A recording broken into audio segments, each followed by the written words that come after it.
नमस्कार साथियों, हमारे चैनल लेक्चर हिंदी में आपका स्वागत है। और आज हम बात करेंगे संघ एवं उसके राज्य क्षेत्र। तो चलिए चलते हैं दोस्तों। भारतीय संविधान के भाग 1 में अनुच्छेद 1 से 4 तक में संघ एवं उसके राज्य क्षेत्र का व्याख्या किया गया है। तो चलिए अनुच्छेद 1। इस अनुच्छेद में कहा गया है कि भारत राज्यों का संघ है। India is A union of states. इस संघ में वर्तमान में 29 राज्य तथा 7 केंद्र शासित प्रदेश हैं। इस संघ से कोई भी राज्य अथवा केंद्र शासित प्रदेश चाहकर भी अलग नहीं हो सकता है, क्योंकि सबका संविधान सभा की एक निश्चित योजना के तहत, परंतु संघ में शामिल राज्यों में प्रादेशिक अखंडता की कोई गारंटी नहीं है। अर्थात राज्यों का विभाजन करके नए राज्य बनाए जा सकते हैं। इसलिए ऐसा कहा जाता है कि भारत विनाशी राज्यों का वो विनाशी संघ है। स्वतंत्रता से पूर्व भारत में 2 तरह की राजनीतिक इकाइयाँ थी, ब्रिटिश भारतीय प्रांत और देशी रियासतें। लगभग 600 थी। इसमें देशी रियासत में लगभग 600 थी। स्वतंत्रता अधिनियम 1947 के तहत भारत और पाकिस्तान के रूप में 2 अधिराज्यों का गठन हुआ। इस अधिनियम के तहत देशी रियासतों को भारत अथवा पाकिस्तान में शामिल होने अथवा अपना स्वतंत्र अस्तित्व बनाए रखने का विकल्प प्रदान किया गया। इसके तहत अधिकांश देशी रियासतों को भारत में विलय हुआ, जबकि 3 रियासतों में अपना स्वतंत्र अस्तित्व बनाए रखने का निश्चय किया। ये रियासतें थी, 1 में जम्मू कश्मीर, 2 में जूनागढ़ और 3 में हैदराबाद। इनमें से जम्मू कश्मीर की अक्टूबर 1947 में विलय पत्र के माध्यम से भारत में जब पाकिस्तान समर्थन से जम्मू कश्मीर पर आक्रमण हुआ, यानी इनमें से जम्मू कश्मीर की अक्टूबर 1947 में विलय पत्र के माध्यम से भारत में विलय हो गया। लेकिन जब पाकिस्तान समर्थन से जम्मू कश्मीर पर आक्रमण हुआ था, उसके बाद जूनागढ़ को जनमत संग्रह के आधार पर जनवरी 1948 में भारत में शामिल किया गया, जबकि जूनागढ़ का शासक भागकर पाकिस्तान चला गया। अंत में सितंबर 1948 में हैदराबाद को सैन्य कार्यवाही के जरिए भारत में शामिल किया गया। इसके पश्चात प्रांतों एवं देशी रियासतों को मिलाकर राज्यों का 4 समूह बनाया गया। 1 नंबर में समूह को से 10 राज्य, समूह खो से 8 राज्य और समूह गो में कोई नहीं। समूह गो में एकमात्र केंद्र शासित प्रदेश अंडमान निकोबार द्वीप समूह को रखा गया था। यानी समूह गो में एकमात्र केंद्र शासित प्रदेश अंडमान निकोबार द्वीप समूह को रखा गया था। इन समूहों में शामिल राज्यों का दर्जा एक समान नहीं था। समूह को के राज्यों का दर्जा समूह खो से अधिक था, समूह खो के राज्यों का दर्जा समूह गो से अधिक था तथा समूह गो के राज्यों का दर्जा समूह गो से अधिक था। इस वर्गीकरण के कारण राज्यों में असंतोष की भावना थी। सर्वप्रथम मद्रास राज्य के तेलुगु भाषी जनता में भाषाई आधार पर नए राज्य की मांग की तथा इसके लिए एक बड़ा आंदोलन शुरू किया गया। इसी आंदोलन के दौरान पोट्टी श्री रामल ने 56 दिन भूख हड़ताल किया और इसी कारण उनकी मृत्यु भी हो गई। 1 अक्टूबर 1953 को प्रथम भाषाई राज्य आंध्र प्रदेश का गठन किया। आंध्र प्रदेश के गठन के साथ ही नए राज्य की मांग होने लगी।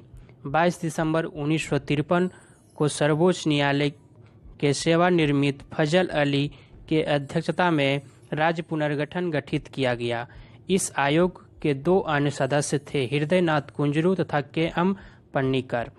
इस आयोग को नए राज्य गठन करने के संबंध में सिद्धांत निर्धारित करने का कार्य सौंपा गया। यद्यपि इसके पहले नवंबर 1947 में संविधान सभा के अध्यक्ष डॉक्टर राजेंद्र प्रसाद ने इलाहाबाद उच्च न्यायालय के सेवानिवृत्त न्यायाधीश एस.के.धर की अध्यक्षता में एक आयोग गठित किया था। इस आयोग ने दिसंबर 1948 में अपना प्रतिवेदन प्रस्तुत किया, जिसमें भाषाई आधार पर राज्य की मांग को स्वीकार कर दिया। राज्य पुनर्गठन आयोग ने 30 सितंबर 1955 को अपना प्रतिवेदन प्रस्तुत किया, जिसमें सिर्फ भाषाई आधार पर नए राज्य की गठन की मांग को और स्वीकार कर दिया गया। इस आयोग ने नए राज्य के गठन के संबंध में 3 महत्वपूर्ण आधार निर्धारित किया: सुरक्षा, प्रशासनिक एवं वित्तीय आवश्यकता, यानी योजनाएं की सफलता। एक बार फिर, इस आयोग ने नए राज्य के गठन के संबंध में 3 महत्वपूर्ण आधार निर्धारित किया: ए में सुरक्षा, बी में प्रशासनिक एवं वित्तीय आवश्यकता, सी में योजनाओं की सफलता। इस अधिवेशन के आधार पर संसद में राज्य पुनर्गठन अधिनियम 1956 पारित किया। राज्य पुनर्गठन अधिनियम तथा 7वें संविधान संशोधन अधिनियम 1956 के द्वारा राज्य के समूह को खो गो तथा गो किए गए वर्गीकरण को समाप्त करके एक समान दर्जे वाले 14 राज्य तथा 6 केंद्र शासित प्रदेश 1 नवंबर 1956 से अस्तित्व में आ गया। यानी राज्य पुनर्गठन अधिनियम तथा 7वें संविधान संशोधन अधिनियम 1956 के द्वारा राज्य के समूह को खो गो तथा घो किए गए वर्गीकरण को समाप्त करके एक समान दर्जे वाले 14 राज्य तथा 6 केंद्र शासित प्रदेश 1 नवंबर 1956 में अस्तित्व में आ गया। मई 1960 में बम्बई राज्य का पुनर्गठन करके महाराष्ट्र एवं गुजरात नामक 2 राज्य स्थापित किए गए। 1962 में गोवा दमन द्वीप को केंद्र शासित प्रदेश का दर्जा दिया गया। इसमें पहले गोवा दमन द्वीप को पुर्तगाली के शासन से मुक्त कराया गया था। 1962 में नागालैंड को राज्य का दर्जा प्रदान करने के उद्देश्य से नागालैंड राज्य अधिनियम पारित हुआ, परंतु विधिवत 1 दिसंबर 1963 से नागालैंड ने राज्य के रूप में कार्य प्रारंभ किया। 1966 में पंजाब राज्य का पुनर्गठन करके पंजाब के अलावा हरियाणा नामक राज्य गठित किया गया तथा चंडीगढ़ को केंद्र शासित प्रदेश बनाया गया। 1970 में हिमाचल प्रदेश को राज्य का दर्जा प्रदान के उद्देश्य से हिमाचल प्रदेश राज्य अधिनियम पारित किया हुआ और विधिवत 25 जनवरी 1971 से हिमाचल प्रदेश ने राज्य के रूप में कार्य करना प्रारंभ किया। 1971 में पूर्वोत्तर क्षेत्र परिषद अधिनियम पारित हुआ। इस अधिनियम के तहत मणिपुर, त्रिपुरा एवं मेघालय को कानूनी रूप से राज्य का दर्जा प्राप्त हुआ, लेकिन विधिवत 21 जनवरी 1972 से मणिपुर, त्रिपुरा एवं मेघालय ने राज्य के रूप में कार्य करना प्रारंभ किया। 1975 में सिक्किम को 36वें संविधान संशोधन अधिनियम के द्वारा भारतीय संघ में सम्मिलित करके इसे भारतीय संघ का 22वां राज्य घोषित किया गया।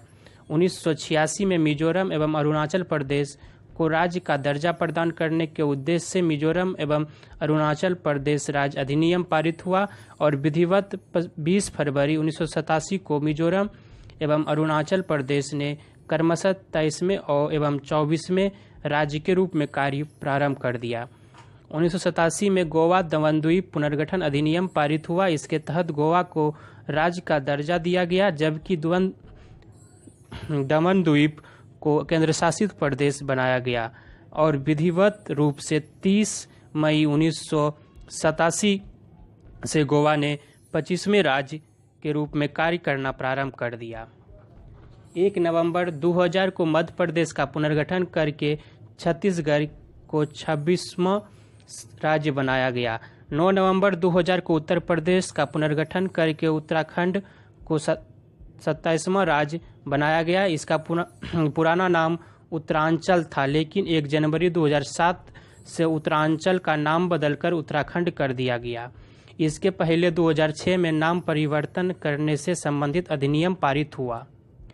15 नवंबर 2000 को बिहार का पुनर्गठन करके झारखंड को 28वां राज्य बनाया गया। 2 जून 2014 को आंध्र प्रदेश का पुनर्गठन करके तेलंगाना को 29वां राज्य बनाया गया। संघ में नए राज्य का प्रवेश अथवा किसी नए राज्य का निर्माण। चलिए, संसद को विधि द्वारा संघ में किसी नए राज्य को शामिल करने अथवा संघ के राज्यों अथवा राज्य क्षेत्र में परिवर्तन करके किसी नए राज्य के निर्माण की शक्ति प्राप्त है। अनुच्छेद 2। इस अनुच्छेद में कहा गया है कि सांसद विधि द्वारा संघ में किसी नए राज्य को शामिल करके उसे राज्य का दर्जा प्रदान कर सकती है। जैसे सिक्किम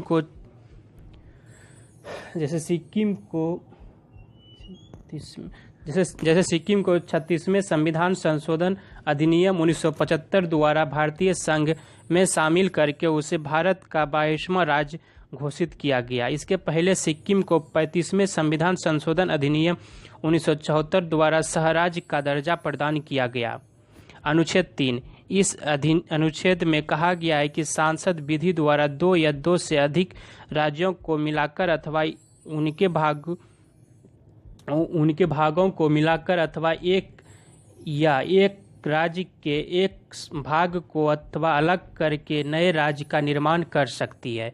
जैसे नवंबर 2000 में छत्तीसगढ़, उत्तराखंड तथा झारखंड राज्य का गठन अनुच्छेद 3 के तहत हुआ। इसी तरह जून 2014 में तेलंगाना राज्य का गठन इसी अनुच्छेद 3 के तहत हुआ।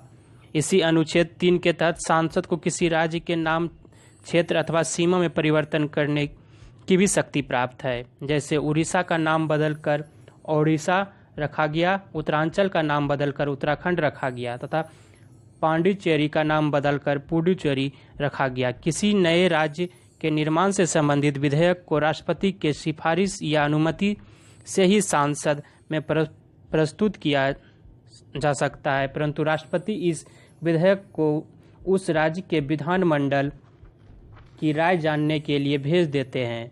जिस राज्य पर इस पुनर्गठन पर प्रभाव पड़ने वाला है, राष्ट्रपति एक निश्चित समय सीमा के भीतर राय देने के लिए विधानमंडल को निर्देशित कहते हैं। यदि राज्य का विधानमंडल उस विधेयक को रिजेक्ट भी कर दे तो वह विधेयक लौटकर राष्ट्रपति के पास जाएगा। राष्ट्रपति उस विधेयक को अपनी अनुमति से सांसद में प्रस्तुत कराएगा। यदि सांसद के दोनों सदन उस विधेयक को पारित कर दे, उसके बाद राष्ट्रपति उन विधेयक पर सहमति प्रदान कर दे तो नए राज्य के निर्माण के कानूनी प्रक्रिया पूरी हो जाएगी। इस प्रकार राज्य के विधानमंडल का राय जानना सिर्फ एक औपचारिकता है। इसमें असील शक्ति सांसद के अधीन होती है। जैसे आंध्र प्रदेश पुनर्गठन विधेयक 2014 को आंध्र प्रदेश के विधानमंडल में खारिज कर दिया था। इसके बावजूद भी 18 फरवरी 2014 को लोकसभा में, 20 फरवरी 2014 को राज्यसभा से यह पुनर्गठन विधेयक पारित हो गया। इसके बाद 1 मार्च 2014 को राष्ट्रपति ने इस विधेयक पर हस्ताक्षर कर दिया, जिसके परिणाम स्वरूप तेलंगाना राज्य के निर्माण के कानूनी प्रक्रिया पूरी हो गई और 2 जून 2014 से तेलंगाना ने भारतीय संघ के 29वें राज्य के रूप में कार्य करना प्रारंभ कर दिया। अनुच्छेद 4। इस अनुच्छेद में कहा गया है कि अनुच्छेद 2 के तहत संघ में किसी नए राज्य को शामिल करने के लिए अथवा अनुच्छेद 3 नए राज्य का निर्माण या राज्य या क्षेत्र अथवा परिवर्तन के लिए जो विधेयक सांसद में आएगा उसे सांसद के दोनों सदनों की साधारण बहुमत की आवश्यकता होगी। इसके लिए विशेष बहुमत की आवश्यकता नहीं होगी। नोट: साधारण बहुमत का मतलब उपस्थित मतदान करने वाले सदस्यों के आधे से एक अधिक